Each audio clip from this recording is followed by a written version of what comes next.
Good evening, and welcome to the council meeting of the 27th of July, 2020. This meeting is being conducted in COVID-19 protocols in place for social distancing and isolation. The meeting is being conducted electronically using Zoom and is being live streamed on Facebook Live. Town Hall is closed to the public, and the most up-to-date meeting package is on the Town of Kentville website. The public may send questions directly to the CAO's email at krice@kentville.ca. This meeting is called to order. Have all of the councillors received and reviewed their meeting packages? Does any member of council have information pertaining to a matter before this council which has not been publicly circulated? I will remind members of council that we are in decision-making mode and we should be mindful of our decision-making wheel. We have committed to making balanced and respectful decisions and adhering to our code of conduct. We will be voting by poll. The chair will call your name and ask, "How say you?" This method permits us to verbally record your vote.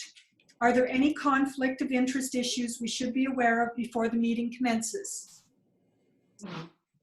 CAO Rice, could you please take the roll call? Yes, Your Worship. All your councillors are there with the exception of Councillor John and staff would be Director Gentleman and Recording Secretary myself. Excellent, thank you very much. You have before you the proposed agenda. Are there any additions or deletions? I have one deletion under new business, item 7B, departmental COVID-19 reports, and one addition to item number 9, in camera, item C, personnel. Your Worship, if I may, just in camera, just 2 items. One is property and one is legal, just updates. Okay, so we will put, we'll change that then. Item C will be CAO updates. And item D will be personnel. Thank you. I'll move to approve the agenda. Thank you. Seconder? Second. Thank you. Councillor Bolland? All those in favor? Those opposed? Motion is carried. Thank you. You have before you the council meeting minutes from July 13th, 2020. Are there any errors or omissions with the minutes as distributed? If not, the minutes are approved as distributed. If yes, the recording secretary will annotate the minutes in red, and the annotated minutes will be added to the electronic meeting file as approved. All good? All right. Moving on to our public hearing meeting of July 22nd. Are there any errors or omissions with the minutes as distributed?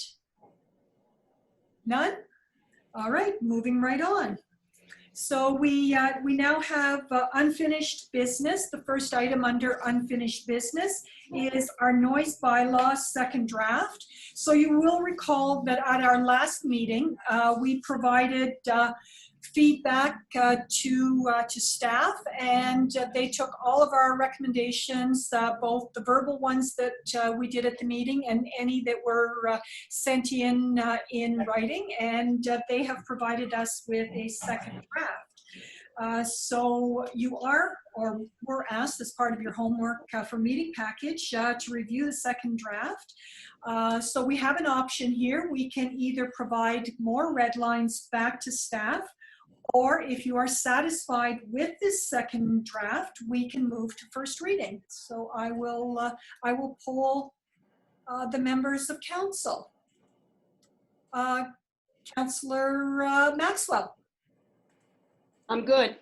Yes, it's good. Okay. Councillor Bolland. You're muted. No, green light. That's good work, staff. Thank you. Okay. I said I washed them all. Whoa. Somebody's got good. Oh. CEO seems to be leaving us. Deputy Mayor. Did you want to review further, or did you want to go to first reading? No, first reading's good. It's good. Okay. Councillor Pulsifer. First reading is fine with me. Yep. Okay. And Councillor Savage. I have a few items. I was very late in sending an email out this afternoon, and Okay. so just a couple of items. So on page 2 of 6, where under 3.0 under scope, I think where it talks about making any noise or combination of noises measured, there needs to be something there that denotes continuous. So that's the first item. The other item is 3.2, where it talks about making any noise or combination of noises and the measurements, the decibel levels. So in terms of between 7 a.m. and 10 p.m., that seemed high.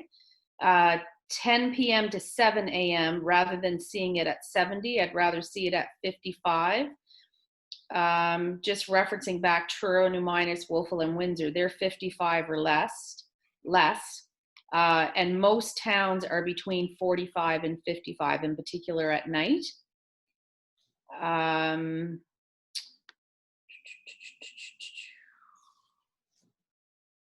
Nova Scotia Environment and Labor is also not over 65. So I'm not really sure where the 90 and the 70 came from, and that's perfectly fine. I just would like to see, I would like to see the 10 p.m. to 7 a.m. at 55, the 7 a.m. to 10 p.m. maybe somewhere between 60 and 90. I provided the document to the CAO with regards to the Ontario Department of Environment. These are the numbers that they have used for weighted sound. Okay. CAO, did you want to expand on that at all? Well, we did have quite a bit of conversation around this because we were trying very hard to make sure that we put something in place that's actually enforceable if we plan to do, you know, put it in. There's no point in putting it in place if we can't enforce it. And when we look at things like traffic noise, so moderate rainfall is listed as about 50 decibels. And your dishwasher, 60 decibels. We checked the noise, so we were in the conference room with the air conditioner in. The decibel reading on that was 45. City traffic is sort of somewhere around the 70, and a restaurant, if you were sitting in a restaurant. So then we looked at during the day things that normally happen as part of our day, like a lawnmower, for example. You know, depending on the size of property, a lawnmower can run for 2 to 3 hours. You know, I know that, you know, and the weed whacker, again, they're around 90 decibels. So we tried to keep it so that it was realistic during the daytime hours so that people could, you know, use lawnmowers and use weed whackers and those types of things. A chainsaw, one of the things we considered is that some people bring their wood that they have for the winter. They like to cut it themselves, so they have it delivered in, you know, an 8-foot length, and then they cut it themselves. So it's only a short amount of time, maybe a week or two, but potentially they could be working at it, you know, all day. And we didn't really think that we'd want to send, you know, someone out. That's around 100 decibels. A car horn is 110 decibels. So again, you know, we tried to look at levels that were realistic and enforceable, but I mean, obviously, staff are open to whatever levels that council should determine what they want. We did have a discussion with the police. There was one issue that has come to light with regards to a continuous noise level on a neighbor's property. And, you know, I did speak with 3 of the 4, I believe, officers that had gone and investigated that complaint, and they didn't feel that there was an issue there. But as I said, we just tried to look at everyday life and how enforceable this could be, but staff are open to council's wishes. So I would feel comfortable at the 7 a.m. to 10 p.m. at the 90 decibels, but I would like to see the 10 p.m. to 7 a.m. reduced to 55, and that it refer to continuous. I think the continuous piece needs to be there during the evening, like during the nighttime hours. So I'll look for sort of a definition of continuous noise, like we need to define it more. Sure. Okay. Okay. Councillor Maxwell, you have your hand up. Yes, thank you. The 60 to 90, 60 I think is a hard one to do in the evening. I think the 70 is, I don't want to go up to 90. I think that's really, really high. That would really disturb sleep, I think, if we're up to 90. 70 is a good, I like that mid-range there.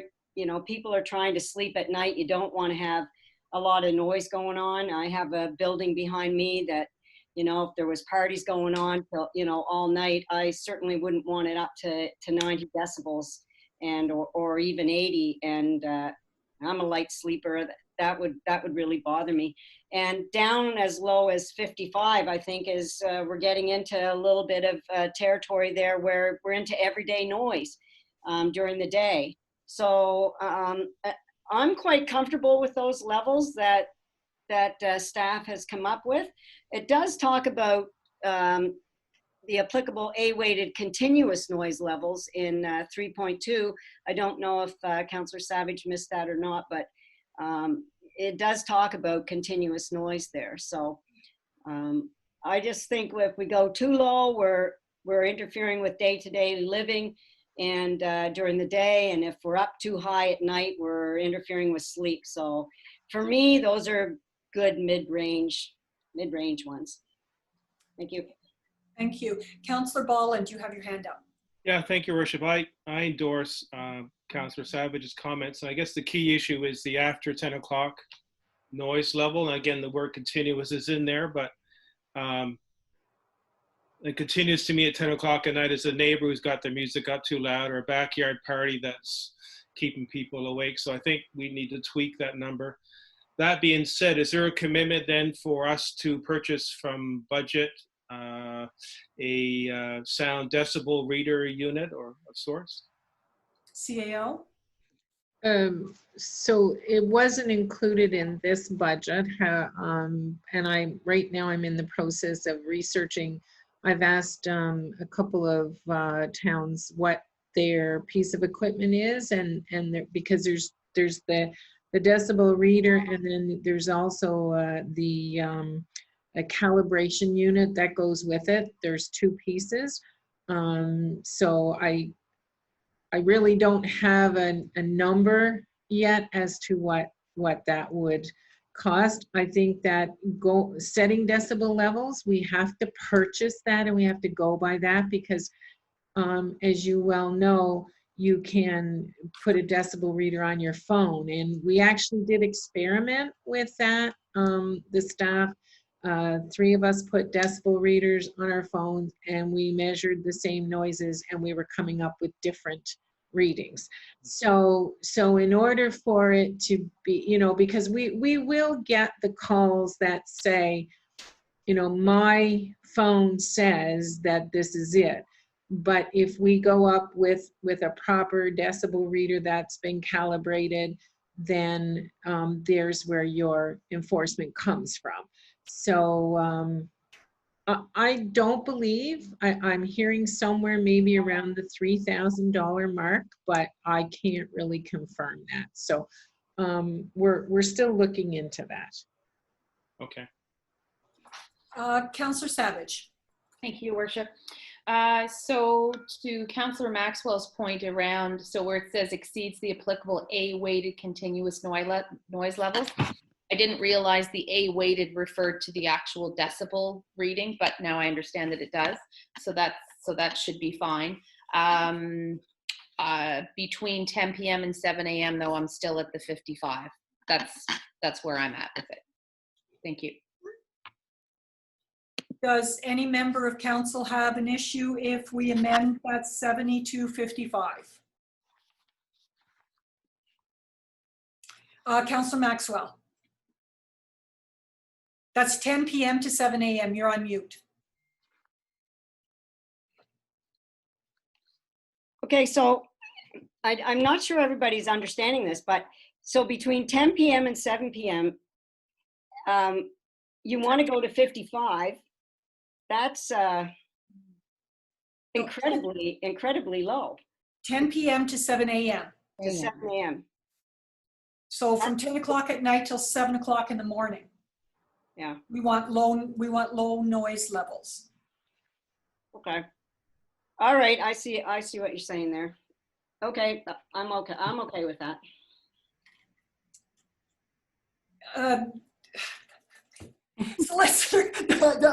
Solicitor, please. You're on mute. No, you're not. Your phone is on mute. Okay, there. Jason's just unmuted me. You can hear me now? Yes. Hear you now, yep. My phone wasn't on mute, but it's fixed. So last time this was before council, we talked about whether different areas of town needed to be identified. So just on this discussion of noise levels at night, I do issue the caution that you have certain areas of town where reefer units may be running on refrigeration trucks all night, for example. Right now, this bylaw is drafted to apply equally everywhere in town, so I just caution you to turn your minds to that. But There were a number of other smaller items that I raised with the CAO, but I was just waiting to see where this was headed here this evening. Thank you. Deputy Mayor, you have your hand up. Thank you, Worship. My only issue with lowering to 55 decibels would be, I think we want to have a definitive level where we don't have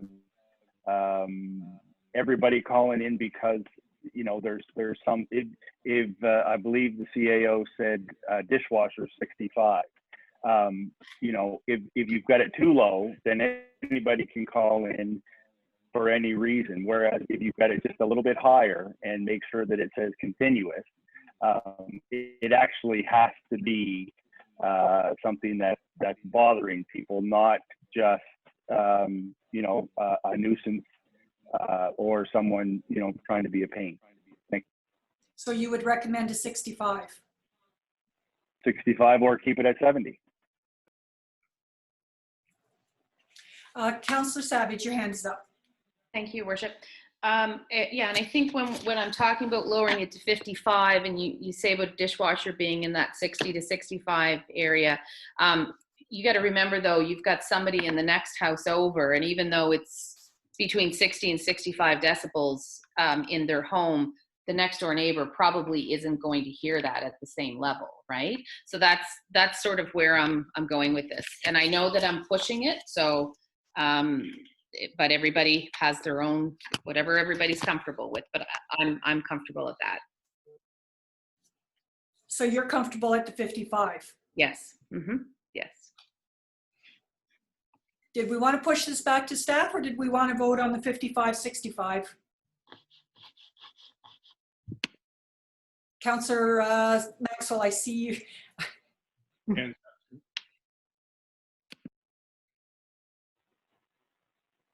Well, let's vote on 55 or 65. That's my Okay. suggestion. Councillor Bolland, you had your hand is up.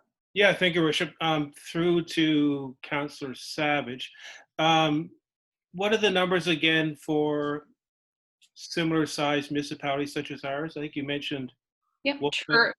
Truro, New Minas, Wolfville, and Windsor are all 55 or less.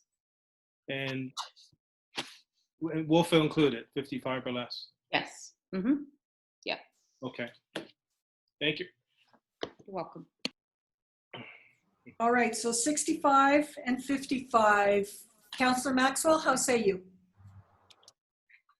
Do you want me to start with someone else? Well, Deputy Mayor said 65, so I put him down for 65. I'll say 60. You'll say 60? 65. Okay. Councillor Pulsifer, 65. Councillor Bolland, 55. Councillor Savage, 55. and I'm a 65. So the 65s have it. So therefore, we will proceed with 65 on the 10 p.m. to 7 a.m. The amendment to paragraph 3.1 to include the word continuous as requested by Councillor Savage. Even though continuous is in 3.2, it makes sense to also have it in 3.1. Solicitor? So, Your Worship, just on that, I'd raised that with the CAO. It may be that I don't understand enough about how the A-weighted calculation is done, but my question was, what is continuous? And the CAO did mention earlier that perhaps some work needs to be done around that. I'm not sure if she can address that now, but if it's not clear what continuous means and how that is measured objectively, in my opinion, this bylaw is not ready to be adopted. Okay, thank you. CAO, do you have a response for that? Well, I actually don't, because Solicitor Muttart just brought it to my attention just probably 45 minutes ago. If, you know, I mean, it's certainly no issue for it to come back to staff and just to fine tune it. If that's council's wishes, I'm open to, like I said, whatever you like. Okay, so we have that amendment potentially for 3.1, depending on what response you get on A-weighted sound. The 10 p.m. Will go to 65 as voted on by council for a red line. The solicitor has brought up the idea of areas of town. So for example, in the business park, we would want it to be suitable that refrigeration trucks could run continuously there. So I guess since the solicitor has told us this is not ready for passing, we'll push it back to staff and we expect to see it in September. So thank you for your work on that this evening. And we don't need a motion to push it back to staff because it was a draft we were provided with.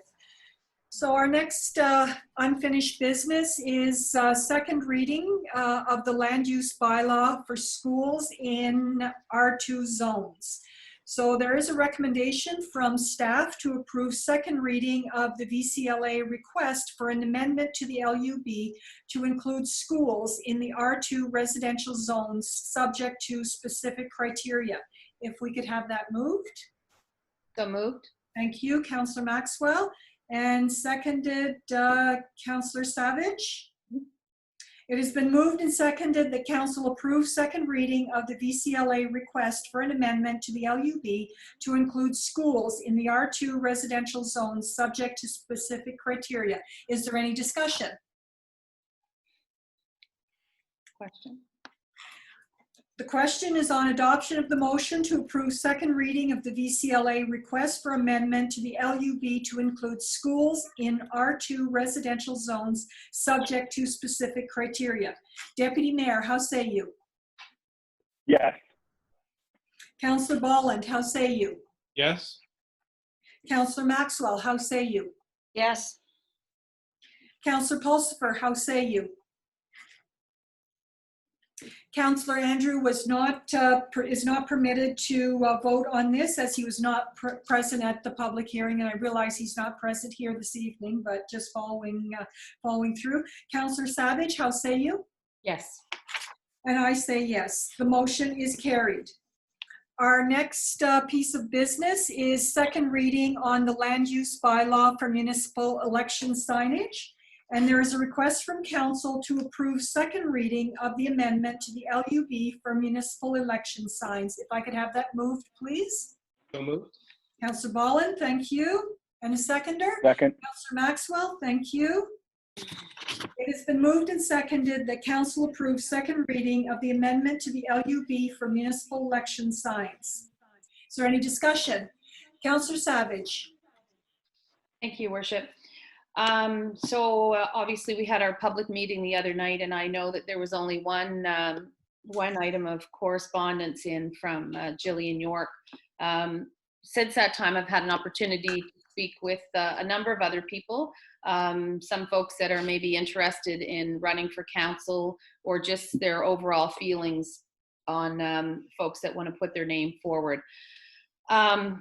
Some folks have mentioned, similar to what Jillian had mentioned about the timing of limiting signage during an election, and that it's critical, you know, for those kind of who want to put their name into you know, vie in the next election. So I'm torn with this one in a sense, because I think it's important to give people the flexibility to put signage out, particularly if their names aren't known. Certainly during COVID times, I think campaigning may present a very different experience. Not sure how folks will feel for us to come to the door and see them. I don't know that yet, whether we'll be wearing masks, etc.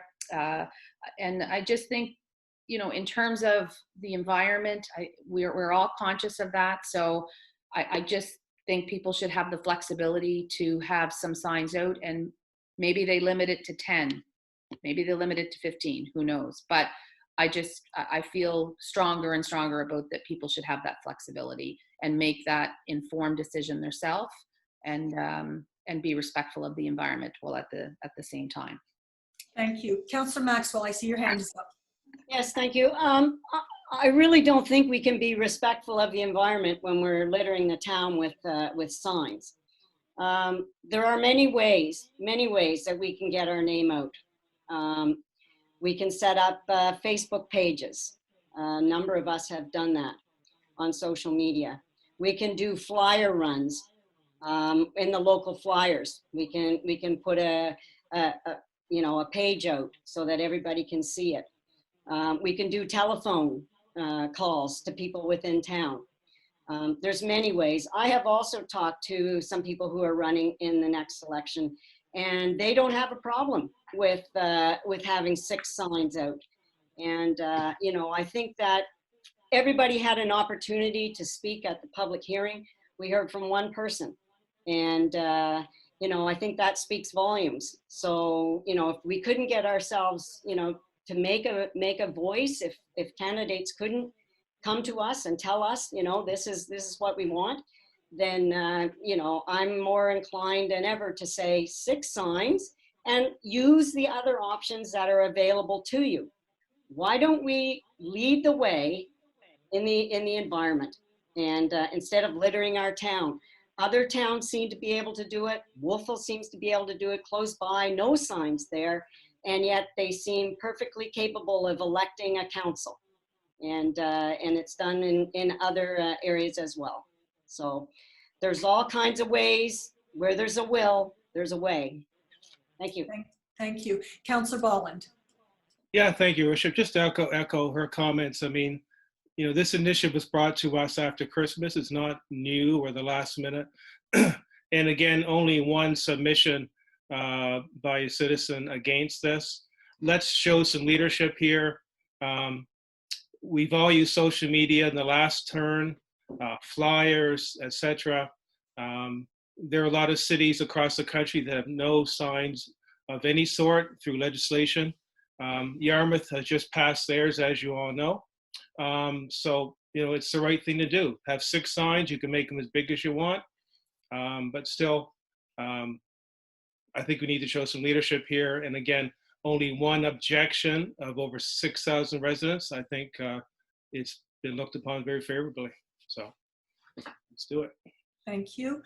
Councillor Savage, I see your hand up, but before you speak again, I'm going to take the opportunity to throw my my words out there, I guess. So I guess I'm going to say that I don't support this amendment because it does not support the advice we were given by our solicitor.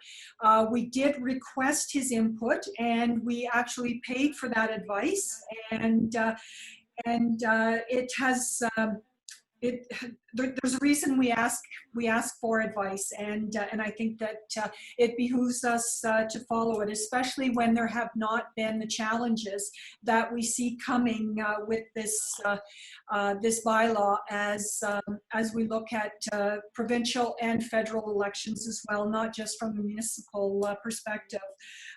Additionally, I don't think that this amendment is in the best interest of democracy or the advice provided by the Minister of Municipal Affairs.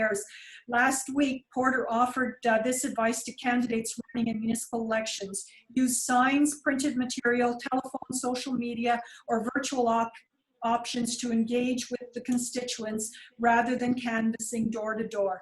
So I think that there's plenty of information out there, and I think we all have to make our personal choices whether we put signs out or not. I was on a webinar last week, and there was a candidate who ran last year in Berwick for the first time, and he told us he had 54 signs. I thought that was a bit excessive, but you know what? It worked for him. So I just I throw that out there. Councillor Savage, you had something else to say. Thank you, Worship. Yeah, just a couple of other notes I had around it. You know, I similar to what you had said, Your Worship, that, you know, choice is crucial in democracy. I think fairness is key. I look at the advice that we received through Solicitor Matart. I listened to a podcast here not too long ago, and Mayor Savage was quoted, and he talks about that he didn't have signs in the last election. Most of them didn't have signs in the last election, but that was their choice not to do so. It wasn't legislated for them not to do so. So with or without this passing, I think that we all, anybody who is looking at putting their name in to run for council has that decision to limit their signs and to be more environmentally conscious. So thank you. Thank you. Councillor Maxwell, I see your hand up, but Councillor Pulsifer has not spoken yet, so she moves to the front of the line. Councillor Pulsifer.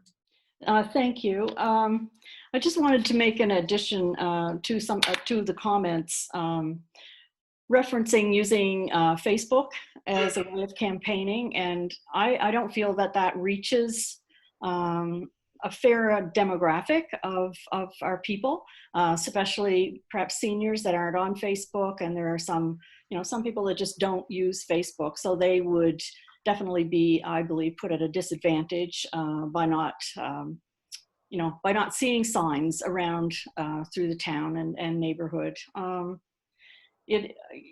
I just feel limiting those signs does put new faces and new candidates at a disadvantage. I just do, and yeah, that's my comment. All right, thank you. Councillor Maxwell, please. Thank you. I don't know if people understand that when you use Facebook, you can boost your posts and pay a little bit of money and have those posts directed to everybody in Kentville that has a Facebook account. And so you can get the word out to every single person that way. We're not taking signs away. we're limiting the number of signs. So yes, you can still have signs. Saying limit the number of signs, it's the environmentally correct thing to do. Use the other options that are available. So if you can, like I said, you can telephone, you can use the flyer service. Heaven knows they need some income as well as the sign people. And so there are other options. To say that we have to litter the town with signs to get elected is absolutely incorrect. What we're doing is exactly what the minister has said for us to do. Use a variety of options, not just stick to one option and litter your towns. He didn't say that at all. And so I think, we have to lead the way. There has to be, and due respect to the solicitor, but there seems to be other communities that seem to be able to get this done. And so, I don't know if that needs more research, Mr. Solicitor, or what, but when we're no different than the people in Wolfville or the people in Yarmouth or the people in Ontario or anywhere else. If they can get her done, we should be able to get her done. And so, yes, I feel very much that we need to limit, we need to take an action here. I'm done. Thank you. Solicitor. Your Worship, I wasn't going to comment until Councillor Maxwell made those comments. Councillor Maxwell knows well that the town of Wolfville does not regulate this. This has been talked about several times. So I want to make sure that nobody misunderstands the facts because they have been misstated, Councillor Maxwell. Halifax does not regulate this. You know from in-camera discussions that we will not talk about here what the rationale is behind the legal opinion. You also know from in-camera discussions what another municipal unit was told from a legal perspective. Council gets to choose what it does. It makes its bed, it lies in it. The legal is simply an opinion provided to you, and you make your decisions in that context. But those comments, Councillor Maxwell, about the legal opinion, with all due respect, are out of line. Thank you. Thank you, Solicitor. Deputy Mayor, you haven't spoken, so you come to the head of the line. Go ahead, please. Thank you, Your Worship. Just a quick response back to Councillor Maxwell and I guess Councillor Bowen as well.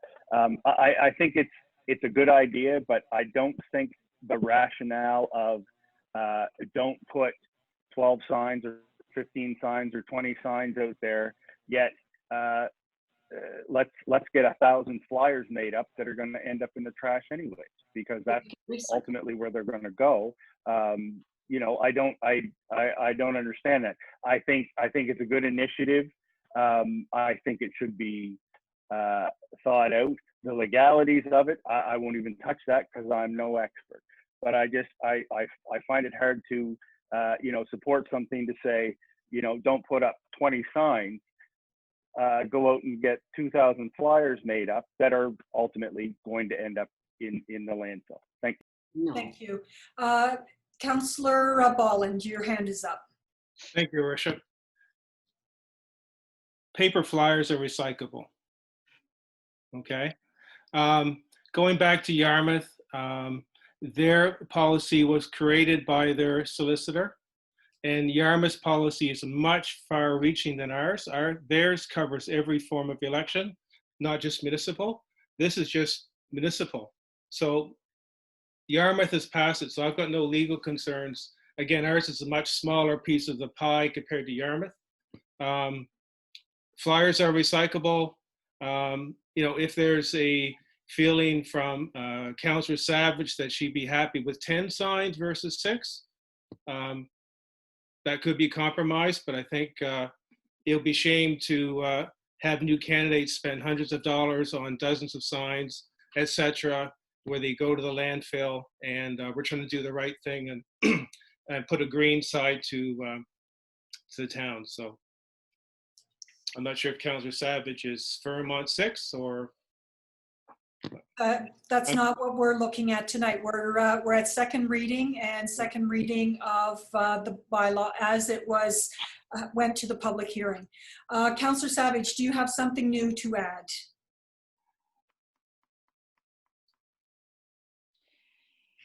No, I don't. Okay, thank you. Councillor Gerard, you have something new to, or Deputy Mayor, sorry, do you have something new? Just something very small, and actually Jillian York in her letter touched on it. The timing of this, when people are supposed to be social distancing and everything else, and I understand the Facebook thing and everything. I think it's ill-timed as well. When people are restricted, or probably a lot of people just aren't going to go door to door. And not only that, but for the 6 or 7 of us that are already on council, that many in Kentville are familiar with, we've got an advantage right there for anyone that tunes in. But I think it's ill-timed. Thank you. All right, is there any further discussion? Is there anything new to bring to the table? None. You're ready for the question. The question is on adoption of the motion to approve second reading of the amendment to the LUB for municipal election signs. Councillor Bolland, how say you? Yes? Deputy Mayor, how say you? No. Councillor Pulsifer, how say you? No. Councillor Maxwell, how say you? Yes. Councillor Savage, how say you? No. I say no. The motion is defeated. All right, moving on to our next piece of unfinished business. Council approval of the Cornwallis Street Naming Committee. So at the 13th of July 2020 council meeting, council ratified a motion to rename Cornwallis Street. I've provided you with a memorandum here for creation of an ad hoc committee with regards to the Cornwallis Street. And this information comes from our current policies. And additionally, I was fortunate enough to sit in a webinar with the NSFM with regards to the elimination of discrimination and racism, and took some of the best practices that Truro, New Glasgow, and several other towns have used in creating this type of committee. Right now, the committee will be led by Councillor Bolland with staff support from the Director of Recreation, and it should be composed. This is the minimum. It can be more once the group gets together, as follows: through public advertising, a representative from our Indigenous community, another member of council, and at least 2 community members. In consideration of the naming, we must adhere to our current recognition policy, G67, for street naming. The other thing we should be mindful of is the Nova Scotia Civic Address User's Guide, which not only speaks to naming conventions, but as well the 911 emergency, geolocating, and addressing. There's also the HRM study, the report on the Task Force of Commemoration of Edward Cornwallis and the recognition and commemoration of Indigenous history should be reviewed for its historical context and process recommendations. Best practices, again, I've already spoke to those, and as well a fairly loose list of how to hold it, and no less than 2 public meetings should be held, and the recommendation must come back to council. There will be no recommendations made on the fly in public consultation. It is only through council that the recommendation can be approved. As well, I've provided you with a link, as the town of Kentville is a member of the Coalition of Inclusive Municipalities, and with that goes some very big initiatives, such as improving our practices to promote social inclusion, establishing policies to eradicate all forms of racism and discrimination, and to promote human rights and diversity. So my recommendation is that council approve the formation of an ad hoc committee to consider the renaming of the Cornwallis Street detailed herein. If I could have a motion, please. So move. Councillor Ballin, thank you. And a seconder? Second. Thank you, Councillor Savage. So it has been moved and seconded that council approve the formation of an ad hoc committee to consider the renaming of Cornwallis Street as detailed herein. Is there any discussion? Councillor Maxwell, your hand is up. Yes, thank you. I'm looking at the makeup of this committee, and right now, as it sits, there would be, if 2 people are from the community, let's say Kentville, it would be 1, 2, 3, 4, 5 colonialists to 1 Indigenous person, which I don't think is a good makeup. I'm thinking that there should be more than 1 person from the Indigenous community sitting on that committee, and I would like to relook at the structure of that committee. So Councillor Maxwell, these were minimums. And the way that that I came to these numbers is based on the HRM distribution of membership. So we also have a desire to assist us with the Kings County diversity personnel and bringing more people on, but this is the minimum. I still think the minimum is 2 minimum of Indigenous population. I think 5 to 1 is not a good ratio. So I guess you make this sound like it would be five people against 1 person, and that's not the intent. This is a committee where each member of the committee is equal standing and has a voice. And what we are bringing is a voice from the Indigenous community to the table. That I would like to see more diversity on that. So if you want to say that 2 community members are 1 from the African Nova Scotia community and 1 from the international multicultural community, I would be happy with that. But when I'm just looking at a 5 to 1 possibility of 5, I'll call ourselves, like myself, a colonialist, to 1 Indigenous, I think that's not diversity.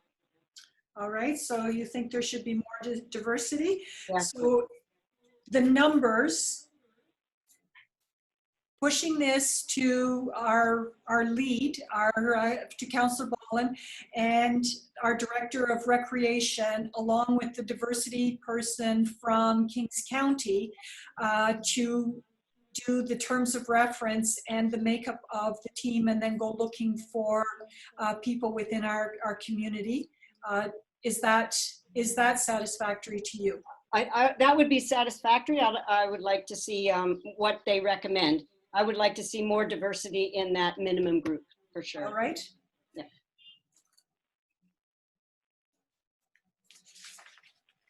Councillor Ballin, you have your hand up. Yeah, thank you. A couple of concerns. My original intention was to have a candidate from the Mi'kmaq community, either from Glooscap or Cambridge First Nations. I don't want to weigh this down with more than 6 or 7 or 8 people. Mayor, so you mentioned at least 5 people. It's not going to be rocket science to come up with a name, but we have a small group of 5 or 6 people to come up with a name that can be presented to council. That is my intention, but it's not something that's going to take forever to get done. I'm not against diversity, but I just want to have something efficient and that's going to move forward quickly. So maybe we need, you said at least 5 people. So where are you going to draw the line? 10 or 12 or 8? Or I think we need to have some perimeters here. Thank you. That's for you as the lead. I don't think that this is one of these items where we say this is a 30-day fix. This is not a 30-day fix. We must be compassionate to all members of our community, regardless of where they come from. And everyone needs to be able to have their voice on this matter. So being fast is definitely not the reason for doing this. And if that's how you see this falling out, then I'm afraid that we already have I guess a big difference of opinions, because this is a huge step forward for our community, and we must be respectful to all of our members of our community. So are you still prepared to take this on and hear the voices of that community, regardless of how many there are? I certainly am. I now got clarification on perimeters. So I'm not saying get it done fast in 30 days. It's going to take up to 6 months, but I don't think it should take a long time. Once we form a committee, we can meet, and something will come before council probably October, November, the new council. So. Okay, thank you. Councillor Savage, you have your hand up. Thank you, Worship. Just sort of echo what you said. I do think it's about being sensitive to the community in its entirety. And I think the representation, the composition of the committee is very, very important. I think in terms of having the community members, that's very important. I think it would be nice to have somebody from the business community as well, in terms of the changing of the name will impact the businesses. It would be nice to have their voice at the table as well. I sit on Diversity Kings Committee, and as you alluded to, Brittany Mastroeni has agreed to take part in this somehow, whether it means having some folks or 2 or 3 folks from our Diversity Kings Committee. We have good representation there. So that's just my thought on it. Thank you. Thank you. So the intent of this was to start the conversation and to be the minimums, not to strap anybody down or slow down the process. And Diversity Kings has been very generous in their offer of assistance to the Director of Recreation. Councillor Maxwell, I see your hand is still up. Did you have something to add? Yes, thank you. Now, item 6, you have expanded the duties of the committee from just looking at a naming of a street, to include much more. And that's why I'm thinking that we need to have more diversity on that committee and minimum representation, because to me this policy is more than just naming the street. This committee, it could end up looking at other issues as well with item number 6. I don't know if that's your intention, Mayor Snow, or not, but I think it reads that way, and so that's why I'm adamant that we make sure that the makeup of that includes very much a diverse community. Excellent, thank you. So if we add in paragraph 2 that should be composed as follows: through public advertising, representation from the Indigenous community, members of council, and a diverse community members. Yes. Now, paragraph 6 is purely a statement of fact that Kentville is a member of this inclusive municipalities, and that we have committed to these stated initiatives. So it's not adding to this ad hoc, but as you say, this ad hoc committee could come up with starting our own or pushing more towards the Diversity Kings, because we are part of that. So that gives us a very broad window on how we do our business. So with that modification of adding more diversity, and as well from Councillor Savage, the business community. So if we put under item C, diversity and business, then Councillor Bolland and the Director of Recreation can get the ball rolling with the advertisements that go out for the committee members. Is that satisfactory? Good with me. Yes. All right, are you ready for the question? The question is on adoption of the motion to approve the formation of an ad hoc committee to consider the renaming of Cornwallis Street as detailed herein. Deputy Mayor, how say you? Yes. Councillor Bolland, how say you? Yes. Councillor Maxwell, how say you? Yes. Councillor Pulsifer, how say you? Yes. Councillor Savage, how say you? Yes. And I say yes, the motion is carried. All right, our next item of business is the Visitor Information Center. And Councillor Savage, you brought that to the table. If I'll give you the floor, please. Thank you, Worship. At our last council meeting, we had discussed a little bit about the VIC, and Lindsay had given us an idea as to where things stood with it, and talked about a potential, I think, radio station as well that would possibly be set up so that when people were approaching Kentville, they could tune into the radio station. But I understand that will probably take considerable time to actually to get everything related to that set up. So I don't think that's really too likely over the next couple of months.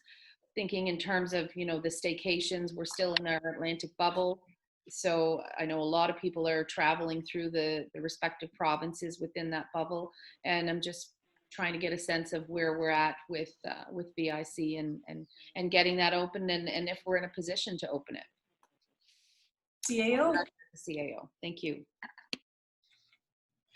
Thank you, Councillor Savage. Well, it's actually, I was trying to get a feel around the whole province of where the VICs were, and they're actually all over the place in that, some are open, some are closed. Some of actually the more prominent ones that we thought would be open are actually not open. Some of them are virtual. So it's kind of it's not a one size fits all this year. So I know that we have had conversations with our manager about doing some virtual whereby, the phone rings into her and she can still do some guidance with people and help them with information and that. At the present time, we are using the VIC as part of our parks department in order to social distance our staff.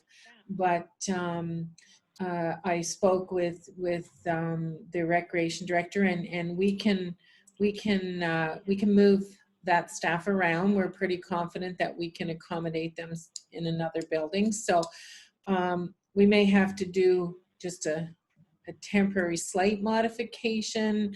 I have some questions out with regards to how things are being given out or help reservations, those kinds of things are doing. So I think for the most part it'll be the wearing of masks, and we will only be able to employ one person, the manager, because we really didn't have it in the budget, but I think we can squeeze that off and potentially maybe open maybe Wednesday to Sunday for a few hours each day, but it's, whatever council feels, I'm thinking we can be somewhat accommodating there. So.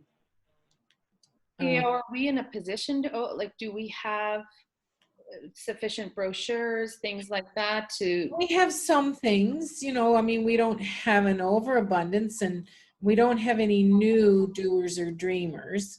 They're old from last year, but we have a few things. There seems to be this year, the reservations, obviously the central reservations line is not functioning. So, you know, a lot of times in the past, our VIC members would help our visitors make hotel reservations using, you know, that line, but that's not functioning now. And so, you know, like I said, and we certainly could do sort of a bit of a virtual whereby, you know, the phone, the number that's published rings directly to the manager, who can assist over the phone with information and phone numbers and directions and those kinds of things. And that's one thing that she's very willing to do. So I basically, I would recommend that would be the route that we would take at this point, because we're pretty much, you know, a month or so, because after the Labor Day weekend, obviously, you know, things always slow down when the children go back to school, and they'll be going back on the 8th of September. So that's certainly, that would be the easiest and quickest way that we could offer assistance. Thank you, CAO. Councillor Pulsifer, you have your hand up. Yes, thank you, Your Worship. Would there be a problem ordering the new Doers and Dreamers now? They are out, and I know they are at neighboring VICs. So if there was someone, you know, our manager in the VIC, she would, even if she could hand out those, the up-to-date Nova Scotia maps, and just answer local questions in the area, you know, Kentville and. I don't see any reason why we can't order some Doers and Dreamers. I would have to double check that with Lindsay and the manager, but I mean, if some other places do have them, unless they have a limited number and their supply has already been distributed, we could. Did Councillor Pulsifer's video has frozen? Yes, yes. Okay. Councillor Maxwell, you have your hand up. You're on mute. Thank you. CAO, we probably don't know this, but do we know who was being serviced by the VIC the most through last year? Was it people from the Atlantic region? Was it people from outside the Atlantic region? Because I'm thinking, if I was going to go on a vacation in the Atlantic bubble, I could get most of the information I want right on the internet. And I could look up, if I'm going to Moncton, where to stay in Moncton and things to do in Moncton. So, you know, I'm just wondering if, you know, if there's a huge demand for us to be open just for the Atlantic bubble.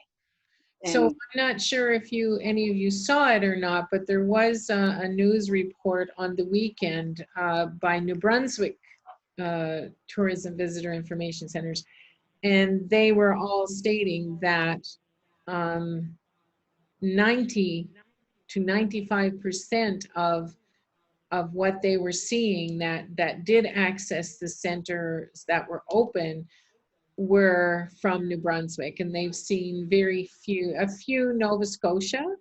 They asked, I believe it was the Algonquin Hotel, I believe was one of the ones that were interviewed. And their traffic is very low with the visitor information centers, and their tourism outside the province is extremely low. But again, that was New Brunswick. That wasn't Nova Scotia. So I can't really answer what it is or what it would be. You know, it's a lot of local this year. Obviously, people are still a little nervous. Councillor Pulsifer is logging back onto her computer. She needed to do a restart. Deputy Mayor, your hand is up. Thank you, Worship. This question's for Kelly. Kelly, what's the status of the VIC manager right now? Oh, she's working. She has worked a few hours for us. We have had a couple of inquiries, and she has helped us with it. But the status is she's ready. If we want her to come on board, she's ready. So are we paying her now? Have we No. been paying her the whole summer? No. She just did a little bit of work for us, and we paid that. But no, she hasn't been on the payroll. Then what I'd like to do, and maybe this isn't the right time to do it, but since Councillor Savage brought it up, I'd make a motion that we open the VIC as soon as we can and get what we can out of the rest of the summer. How about if we wait till we go around? This will probably just come as direction to staff as opposed to the requirement for a motion. Councillor Boland, your hand is up. Yeah, good comments. I support it opening. However, I'm not interested in paying staff to sit at the VIC 40 hours a week, and we have 2 or 3 visitors a day. From a business standpoint, and we probably don't have the stats, but I wonder what, again, this is last year pre-COVID, but what days of the week and what hours of the day we had the most traffic. I mean, staff should have stats that on Monday to Friday, it was busiest at lunchtime till 3 o'clock, and then it was dead, that sort of thing. Again, we only have a month left, basically, in the summer.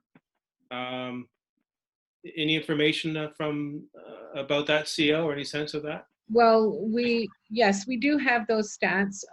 We have sort of done a little bit of looking at them, but we will only have the 1 staff member, so we will only be able to open,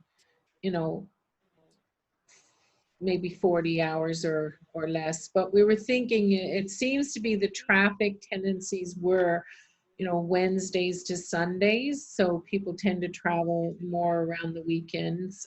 We did contact a couple of other VICs who are open, and they're doing the Wednesday to Sunday. Some of them are in conjunction with the local museum. So they're housing in the same building in some places.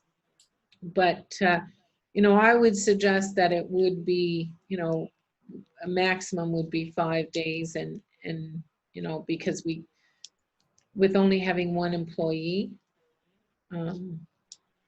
then I would suggest, we look at Wednesdays to Sundays, potentially, but we can pull those numbers. All right, thank you. I think this marries up well with the commitment that Kings County has made to AVCC with $100,000 in tourism funding to get people to come to the Valley. I know that a lot of people come looking for something different to do. They know that there's apples here in the Valley, but they go to the Tourist Bureau to find something that they might not have known about. So if you know where you're going on the internet is easy peasy.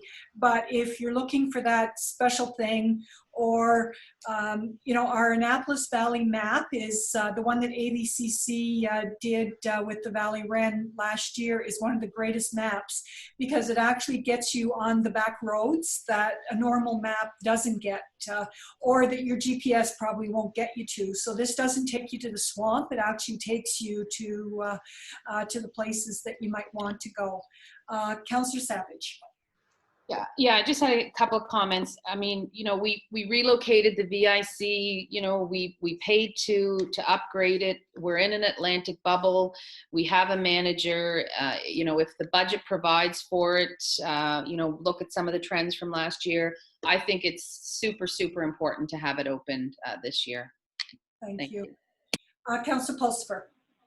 Yes, I'm back. I just wanted to add that several times now at the Heritage Center, people have come in looking for the VIC. Is it open? Do you have any local brochures? And I was not able to forward them to our BIC. One wanted to know generally Kings County, so I sent her to Berwick. Anyway, there is activity, and I just wanted to make that mention known. So Excellent, excellent. So CAO, based on the information that council has provided you with, you can take this for action? Absolutely. Okay, thank you. Once we have things set, I will send out a message to everyone, letting you know hours of operation, days, that type of thing. Right, thank you. All right, we're moving on to our reports, and we'll start with Councillor Bolland. Thank you, Worship. I'm reading from my iPhone. My printer died a while ago, so excuse my, I'm gonna max this out. So last council meeting attended was June 29th. Our last CAC was July 13th. Under committee meeting attendance, I attended Valley Waste on July 15th. We'll come back to that later. Kentville events and synopsis. So we had a public hearing on the municipal sign initiative, as well as the Stone Ridge rezoning application. Some miscellaneous comments. I applied couple months ago to the FCM Climate Change Leadership Program, and I was acknowledged as one of 4 Nova Scotians to be accepted on that group. There's 40 of us around the country, and it simply involves online workshops and assignments. So that's something I'll be doing from my home. And there's no cost involved at all to taxpayers for this. So number of phone interviews with Pam Berman from CBC News regarding the Cornwallis Street Initiative and Campaign Sign Initiative. Down to Valley Waste, we had a very brief meeting with our GM and staff. The management bylaw might be on CO Rice's desk, or it's coming soon. That's finally been tweaked and massaged by the County Kings and legal.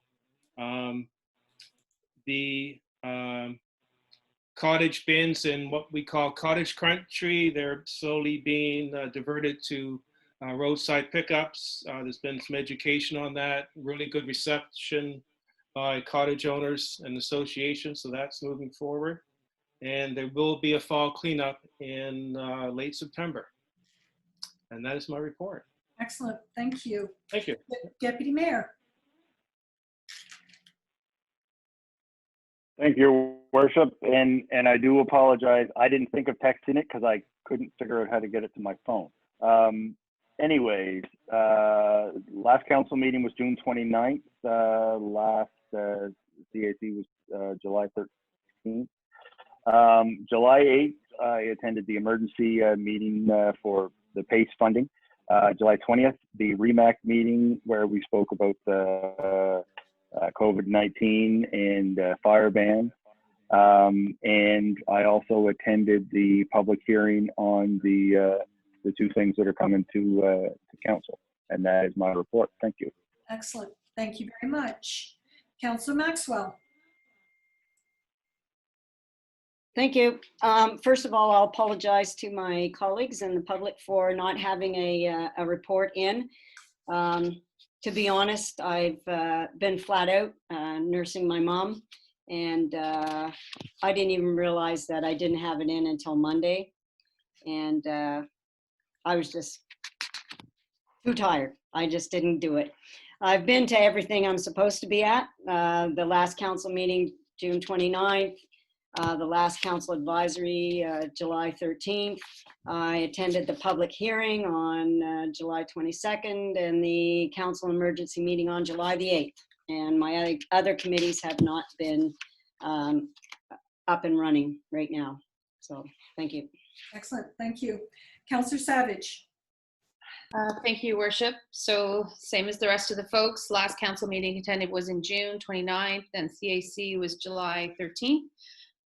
July 8th was Investment Advisory Committee. We did review the report and recommendations with our investment advisor, and the portfolio was down minimally at that time, about 2.5%.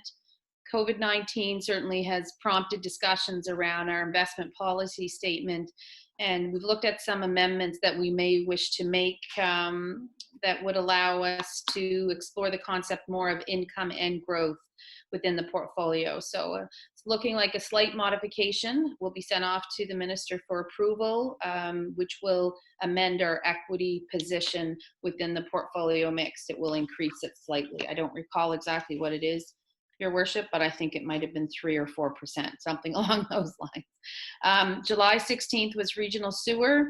So there were no updates with the work plan other than the asset management plan is coming along nicely. We reviewed the compliance reports, and PepsiCo reported on some of the changes that they're looking at making to bring them into compliance, primarily with their BODs, I think it was, as opposed to TSS. We discussed the compliance letter from the Department of Environment regarding some of the contraventions at various levels, and those discussions will be ongoing. June 29th was audit committee meeting where we met with the accountant to review the March 31st, 2020 financials, and our accountant was very vocal in noting that we were the first of all his municipalities to have all of our information in. So we have our March 31st financials done and approved in a timely manner, and we are considered the gold standard and amongst our peers. And our financial condition, our FCI's index, is considered excellent. We are leading edge with automated controls, and we have excellent internal controls. July 6th with Diversity Kings, where there were quite a number of discussions around the renaming of Cornwallis Street. And there really is an opportunity, as I said previously in the meeting, to do some really great work here. There actually was some discussion around a regional type model similar to what we have with Remo. We had a few discussions around the Indian Act and the work that it would take to replace the Such Act. Very time consuming, but obviously work that needs to be done there. We had a couple of presenters as well. On July 8th, I attended the PACE meeting. We voted not to entertain the program due to the financial strain that it could put on the town's finances. And we had a public meeting on July the 22nd, the proposed amendment to the LUB from the R2 zoning to permit schools, public to private, subject to conditions. And then, of course, the proposed amendment to the LUB to limit the number of political signs to each candidate so that they could erect a maximum of 6. June 26th, I attended the Northeast Kings graduation ceremony and prom cruise, and I did that in conjunction with my role on the Kentville Rotary Club, and thanks to Kathy Bootlair, etc., who put together a wonderful celebration in conjunction with those who gave their support from the town of Kentville, the staff. It was a fantastic evening. I'm sure Mayor Snow will mention it as well because she was there and spoke. And that is my report. Thank you. Councillor Pulsifer. Yes, thank you. I also attended the last council meeting, June 29th, and the last council advisory meeting, which is also called a council meeting now anyways, on July the 13th. June 25th, had the Accessibility Advisory Committee meeting held via Zoom. Discussion was held accessibility issues, especially relating to parking and accessible meeting spaces at Town Hall. The committee is reaching out to the public to let them know this committee is here to listen. Committee members are encouraged to reach out to their own community to attend these engagement sessions. We're going to start brainstorming for a community accessibility workshop, i.e. location, how procedure for it, and a possible speaker for the next meeting to be Cynthia Bruce. July 8th, emergency council meeting held with regards to the PACE program. July 22nd, attended the public hearing on the 2 proposed amendments to the land use bylaw. And just an added miscellaneous note, on July 13th, the Kentville Library opened its doors with the necessary COVID protocol in place. Hours will be the same, but there are a few limitations. These are as to the number of visitors, and visits will be limited to 30 minutes a day for each person. And there's a limit of 10 visitors at one time in the library. So the doors are open and things are moving along, and people are glad that it has opened up finally. So that's my report. Excellent, thank you. And for my report, it's all the usual stuff. A couple of interesting ones. The Valley Wren continues to meet for a regional recovery task force, and lots of really great programs out there, particularly with grants. There is free money on the table. So if you are a business person, please have a look at these things. There's one out there called Digital Adoption. I talked about it the last meeting, and I'm going to talk about it again because they've changed the criteria. The other thing is I've told several of our retailers downtown about this, and even though they had their websites set up before this program came into force, they're still allowed to purchase new hardware and software as part of that. So it's digital adoption. It's through NSBI. You can get a grant of up to $10,000, which is equal to 50% of what you've spent. So whether you've gone on a website, created Shopify, or whatever you've done to get your business out there online, it's really a really great program. So that's NSBI, Nova Scotia Business Incorporated. Just Google their website, NSBI, and for grants. You can get up to $10,000. So don't leave the money on the table, because right now it's undersubscribed. King's Mayors, we continue to meet and to talk about our economic recovery in the region and major issues facing each municipality. And I have to say that we're in pretty good shape down here in the valley. Kings Remo, again, we had a huge COVID-19 update. One of the things that I'll say is that people have talked about the fact that we closed down the economy and we self-isolated so that we could protect Grandma and Grandpa. Guess what? That's not the way it's rolling out right now. More and more young people are faced with the COVID, and it's because they're just not paying attention to everything that's been put out there.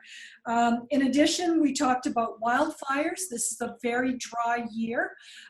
Funny thing is I was running on the trail the other day, and this man drove by me on a bicycle smoking a cigarette. So why you would smoke in the bush is beyond me. Why you would smoke in Kenville is beyond me. Why you would smoke is beyond me. But I just put it out there. It is a very, very dry year. And I didn't realize he had a cigarette till he went by me, because then I could smell it. As well, this is hurricane season. We're already up to H as far as named storms. So there have been a lot of storms this year. And as well, you know the number of heat advisories that are out there. So you must take care in these times. On 16th of July, we went for a drive with Spike and delivered thank you notes up to the folks on Milne Drive for their participation during the float by. So it was kind of one of those fun days. And I've been doing some Zoom conferences, webinars with the NSFM, which are actually very informative. So if you have the time, typically it's on Wednesday mornings at 10 o'clock. So that is my report. So if I could have a motion to accept the councillor and mayor's reports as presented. So moved. Thank you. And seconded, Councillor Maxwell, I saw your hand. So it's been moved and seconded that councillor and mayor's reports be accepted as presented. All those in favor? Those opposed? The motion is carried. I noticed that we've lost Councillor Pulsifer again. We're having some hinky electrons tonight by the appearance of it. So we have one piece of correspondence. It's from King's Historical Society, thanking us for the grant given to the Society, and ongoing support is greatly appreciated and truly makes a difference. I'm not sure of the museum's hours because of the COVID, but I'm sure that you can find out on their website. So moving on to our new business. The first piece of new business is council remuneration. And on the year of a municipal election, we are required to do a review of the remuneration paid to members of our council. And before you, you have the information. Staff is not making a recommendation on this, but what they have provided us with, if you look at page 1 of 1, the council remuneration. So you see what our remuneration was and what all the other towns around us were. And so basically they have put the same numbers in. So I will put that out there for a no change to current remuneration. So we have a motion for council to approve the council remuneration policy as presented. If I could have a motion. Councillor Maxwell, did you want to speak before we go to motion, or? Go to motion. I'll Okay. move that, Your Okay, Worship. thank you, Councillor Savage. And a seconder? I'll second it. Thank you, Councillor Pulsifer. It's been moved and seconded that council approve the council remuneration policy as presented. Councillor Maxwell, your hand is up. Yes, I was just wondering how my colleagues felt, and probably the same as me, okay, but the council remuneration seems to be in line with most everybody else, but unfortunately, Your Worship, the mayor's is a little bit high compared to some comparable communities. Although Bridgewater seems to have blown up their mayor's salary by $30,000 almost from October 2020 to November 2020. I just noticed that ours was high compared to Amherst, New Glasgow, and it was Bridgewater, but like I said, they've just blown theirs up. So just point that out, and just maybe you can speak to it, how you feel about it or whatever. Okay, thank you. Councillor Bolland, you have your hand up. Yeah, thank you, Worship. I think the numbers are fine. The council, looking at those numbers, there's a slight increase, CEO, for November 2020. I assume, is that cost of living index, or it's about $100-ish Yes, yes, difference? Councillor Boland, it is cost of living. Okay, thank you. All right, is there any further comments? Are you ready for the question? The question is on adoption of the motion to approve council remuneration policy as presented. Deputy Mayor. Yes. Councillor Bolland. Yes. Councillor Maxwell. Yes. Councillor Pulsifer. Yes. Councillor Savage. Oh, yes. Yeah. And I say yes, the motion is carried. All right, moving on to our next piece of business is our meeting procedures. So as you know, this is our last meeting for until we come back in September. And we're not sure what's going to happen between now and September, and without having to call a special meeting to adopt a different manner of doing business, what I have prepared is a request that we can return to business as usual if Municipal Affairs stays the Zoom meeting protocols only. So the request has been on the desk at Municipal Affairs now. This is the third week on.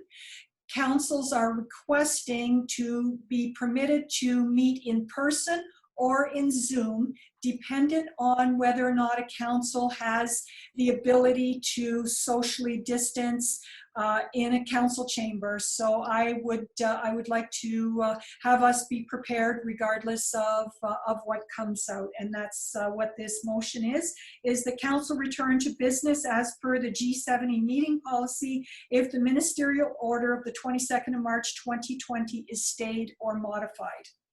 So moved. Thank you. And a seconder? Second. Thank you. It's been moved and seconded the council